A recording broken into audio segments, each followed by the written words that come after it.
Hello. I have to pull this up on my phone real quick. Hang on.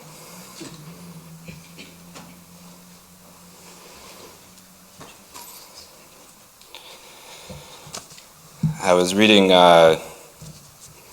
My Guru and His Disciple by Christopher Isherwood a while ago, and there was a part in it where he was talking about when he would do puja up here, and when he bowed before starting, he would say, "Well, Lord, this is who they sent today." So I kind of feel the same way.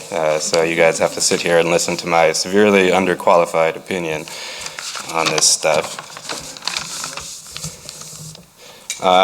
So anyway, the passage that I was given by Mahayogananda is this one. One day, as I was passing the Panchavati on my way to the pine grove, I heard a bullfrog croaking. I thought it must have been seized by a snake. After some time, I was coming back, and I could still hear its terrified croaking. I looked to see what was the matter and found that a water snake had seized it. The snake could neither swallow it nor give it up, so there was no end to the frog's suffering. I thought that had it been seized by a cobra, it would have been silenced after 3 croaks at the most. As it was only a water snake, both of them had to go through this agony. A man's ego is destroyed after 3 croaks, as it were, if he gets into the clutches of a real teacher. But if the teacher is an unripe one, then both the teacher and the disciple undergo endless suffering. The disciple cannot get rid of either his ego or the shackles of the world. If a disciple falls into the clutches of an incompetent teacher, he doesn't attain liberation. And that's from page 168 of the Gospel. Now let's see if I can fill 10 minutes of talking about this. Okay, so I was thinking kind of like, what's the difference between a water snake and a cobra, really? And I guess it's the venom that the cobra has in its body, which I thought was appropriate because I've always kind of joked that like coming to Vedanta is kind of like getting bitten by a vampire. There's no going back once you kind of get introduced to this stuff. So what is the venom, quote unquote, as it were? And I guess you could call it that spark, that perennial spark that of spirituality, really. And the way I thought about it was just, Jesus was not a Christian, Buddha was not a Buddhist, and Ramakrishna was not just a Vedantist. They all shared a common thread back to the eternal, and it was based on direct and inner experience. And so a ripe teacher, if we're talking about that, is also connected to this line of succession. They themselves have some sort of an inner experience and a direct experience. And to the student, the teacher basically points the student inside themselves to seek their own experience. And a teacher of this nature welcomes skepticism and being tested.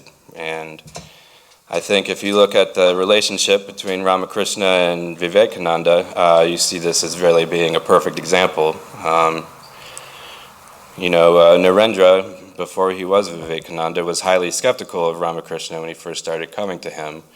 The thing I always found the most funny was, Vivekananda would sit there and be like, how ridiculous is this? That this cup is Brahman? That's kind of ridiculous. And so when he found out that Thakur couldn't touch money and it gave him physical pain, he one day slipped a coin under his mattress and to kind of test him to see what was going on. And sure enough, when Thakur came into the room and sat down on the cushion, he felt a pain and jumped up and was like, what's going on? And when they finally figured out that it was the coin under the cushion, Ramakrishna just laughed and was like, that's right, yeah, you should test your guru day and night. And this kind of went both ways too. Thakur also tested Vivekananda. There was a point where he just didn't talk to him for a really long time and wouldn't look at him, and still Vivekananda was coming around. And at some point, he was like, well, why do you still come around? I haven't been talking to you, period. And he says, it's just because I love you. And that made him very happy. And really, I think the tipping point for Swamiji was when, and really right in the beginning, when he just asked Ramakrishna point blank. He said, have you seen God? And Ramakrishna didn't waste a second. He was like, yep, I have seen God, just as clearly as I see you standing in front of me. And I think that really made a difference, because when Narendra asked, the leader of the Brahma Samaj, Rabindranath Tagore, the same question, he was just basically evasive and kind of praised him for being inquisitive or something like that. So, yeah. But yeah, the teacher also tests the student and knows his job is basically to not make a blind disciple, but to crush the student's ego. And that does happen around here a decent bit, different times. I remember an anecdote that Yogeshananda told me back when he was living up in San Francisco with Ashokananda. And there was some work in the garden, I think, that hadn't been finished. And Ashokananda, in sort of a harsh way, was like, well, what are you doing? Go out there and finish what you were doing in the garden. And then so he was like, and ran out to the garden and started working on what he was working on earlier. And so when he was sitting there doing that, Ashokananda came up behind him and was just kind of looked at him and was like, are you chanting your mantra? And he was like, oh, yes, Swami, yes. And he says, good, because you cannot just be a worker. And so I guess really the whole point of all that really is just, only a ripe teacher, only a true teacher has this spark that's able, and he's able to transfer it to the student so they can find it and grow it within themselves, really. And I would say personally I've experienced this. I was a monk at Trabuco for about 1.5 years, and after that I went to school, living in Denver where there's really no Vedanta community or anything like that, and a whole bunch of stuff ended up happening in my life, which was funny, because it was like, okay, you want to leave the monastery and go live in the world? Here you go. And so, like my dad got really sick. I was up in Denver. I was going to school back in my 30s, which was a very odd experience, being around all these people who were like 19.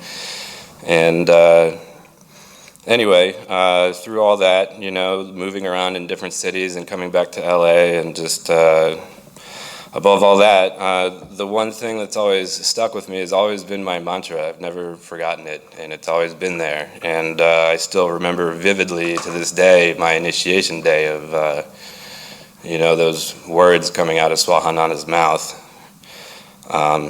I can't tell you what day it was exactly, that's why I wrote it down. But I was definitely transferred something permanent, I would say. And at this point, it's up to me, really, to, allow that spark to grow into something bigger. And so I guess that's kind of all I have to say about that. But I was also kind of thinking that even our own ego can be that kind of a water snake or an unripe teacher. The ego just kind of likes to sit there and feel like you can do things based on your own self-will, basically, or distracting you with, trying to satisfy temporary desires, or, staying up too late to watch Netflix instead of getting to bed so you can get up in the morning and do what you need to do. And really, distracting you from the real things. And the more you kind of give into that, the more it is kind of like that cycle of suffering, really. And so, yeah. Cool. Well, anyway, thank you for letting me speak, and I think, I don't know if that's 10 minutes or not, but that's all I wrote down on this piece of paper, so.